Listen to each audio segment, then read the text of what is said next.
Salut à tous, bienvenue dans ce troisième épisode de l'aventure de Matteo dans l'IMO. Aujourd'hui, nous allons voir la transformation de cet appartement qui est juste incroyable. Restez avec nous jusqu'à la fin de cette vidéo pour voir le résultat et les astuces qui pourraient bien changer vos idées par rapport aux investissements locatifs. C'est parti. Matteo, salut Matteo. Alors, qui tu es? Qu'est-ce que tu fais? Tu es jeune investisseur maintenant, toujours militaire? Dis-nous, tu as changé de métier, qu'est-ce qui se passe? Non, je suis toujours Matteo, j'ai toujours 22 ans, toujours militaire. Ouais. Et depuis peu, j'ai la casquette d'investisseur dans l'immobilier. D'accord. En commençant avec ce joli T2.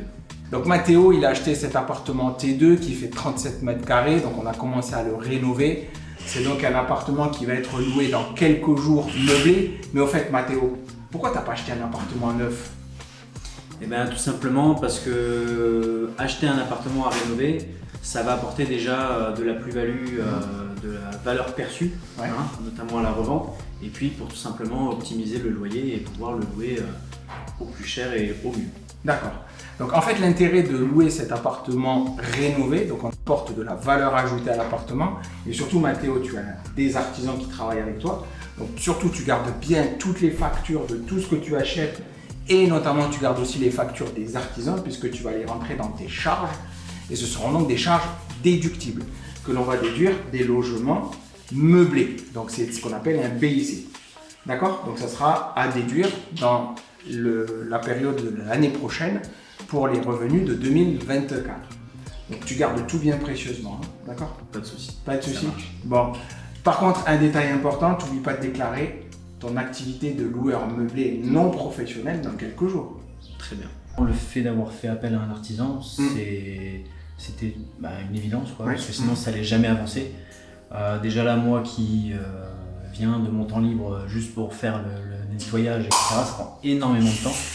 Donc pour le gros de l'artisanat, il faut déléguer. pouvoir déléguer, exactement. Il faut déléguer. Donc on délègue avec des bons artisans, des artisans à qui on va pouvoir demander des assurances et des artisans qui sont sûrs de faire du bon boulot. Donc on ne travaille pas avec n'importe qui. Là aujourd'hui, tout se passe bien comme prévu pour toi. Tout se passe bien. Encore une fois, on revient sur ce point très important qui est le relationnel et le réseau. Très important. Bon, très bien. Est-ce que tu peux nous montrer un petit peu en détail, si on fait un petit peu le tour, par quoi tu es commencé? Donc aujourd'hui, on a démoli la cuisine, on a démoli le meuble de salle de bain. Ce genre de baguette, par exemple, ça n'y était pas au début. Pourquoi tu mets des baguettes comme ça, par exemple? Tu peux nous expliquer un petit peu en détail pourquoi ce genre de protection aujourd'hui sur les logements meublés? Tout simplement parce que dans le coin, on a tendance à se connaître, venir se frotter. Ouais. Et pouvoir, c'est une sorte de protection et c'est des détails qui font la différence, qui font que l'appartement va durer dans le temps. D'accord. Donc c'est un moyen intéressant de protéger les angles de l'appartement, par exemple. Et notamment quand tu fais un état des lieux, au départ, on a un appartement qui est refait à neuf.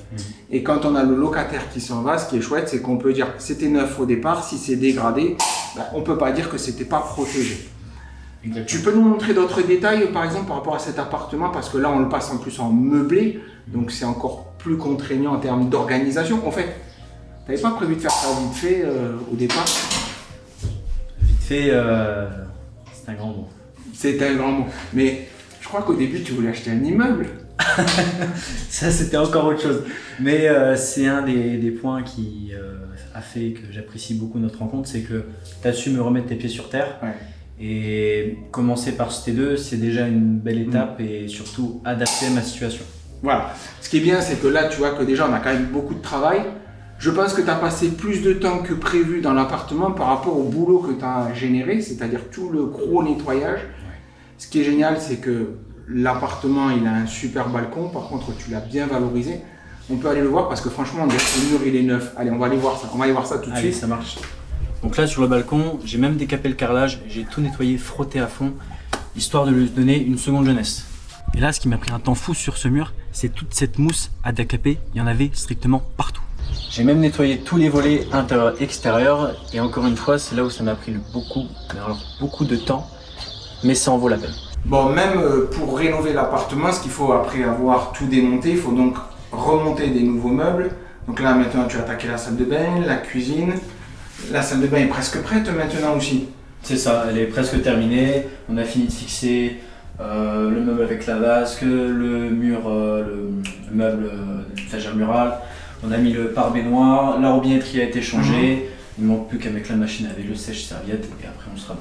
Mais déjà là, ça fait... Ça change la gueule de l'appartement, clairement, soyons clairs. Tu as mis des jolies peintures, donc tu es parti sur 2 couleurs, une couleur crème notamment qu'on va vous montrer, qui est une couleur passe-partout, et on est parti sur un logement refait à blanc, complètement blanc, blanc comme neige on va dire. Comme ça au moins c'est neutre, ça passe partout au niveau des couleurs, et les locataires vont facilement se projeter. Exactement. Et ce qui est extrêmement intéressant, c'est que à la fin, on ait énormément de demandes locatives pour pouvoir louer au meilleur prix. Et ça, c'est extrêmement intéressant pour gagner plus d'argent. N'est-ce pas, Mathéo? Totalement. Voilà. Allez, on continue. Pour une location meublée, pensez à acheter de l'électroménager neuf avec un bon rapport qualité-prix, notamment ce four qui pourrait être par exemple un four pyrolyse pour le confort du locataire. Pour des petits appartements T2 comme celui-ci, 37 mètres carrés, pensez à toujours optimiser la place en rajoutant notamment des étagères dans les placards. Dans un but d'optimisation, pensez toujours à rajouter des étagères même dans l'entrée pour faire la différence. Donc on a changé aussi tous les radiateurs, on en a mis des neufs avec toujours un bon rapport qualité-prix pour la location. Dans tout l'appartement, on a changé tout l'appareillage électrique, on a mis que du neuf parce que l'ancien était complètement pourri.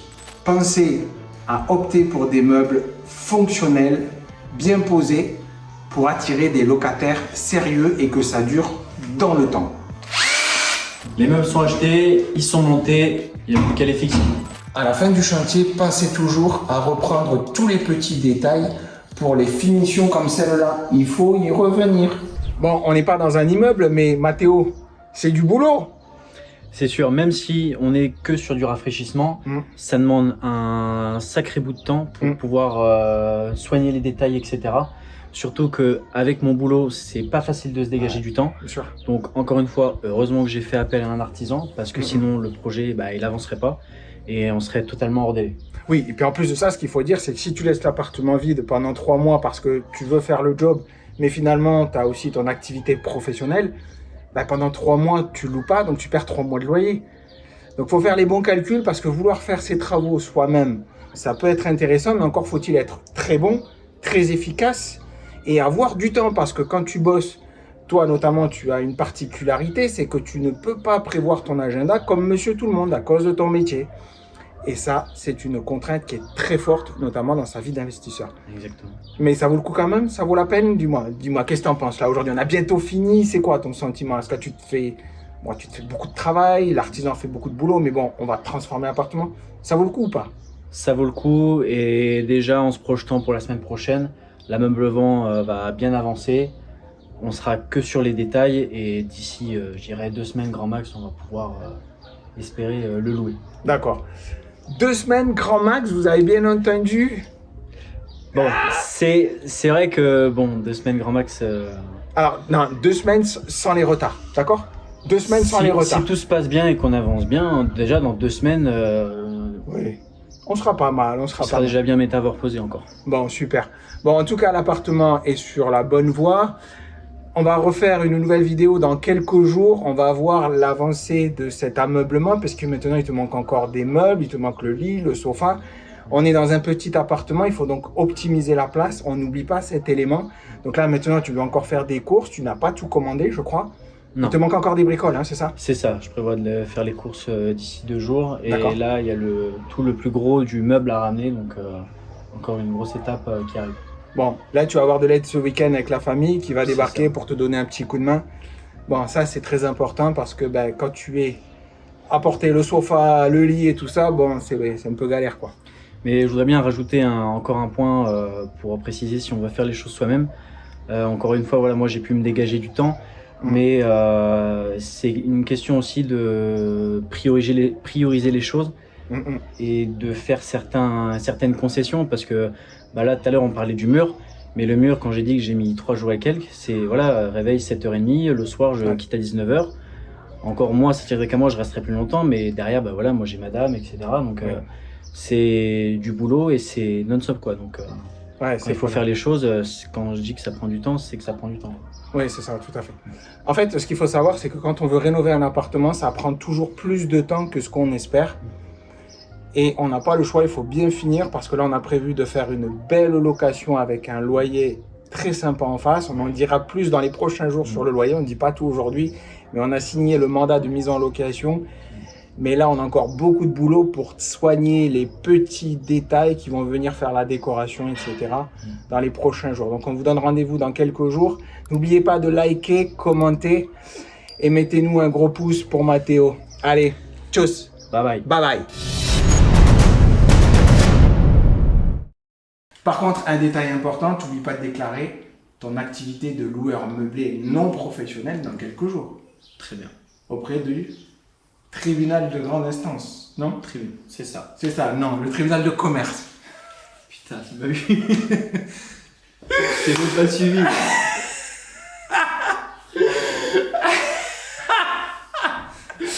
Vous pouvez la faire. Non, t'inquiète pas. Ouais, vas-y, coupe-la.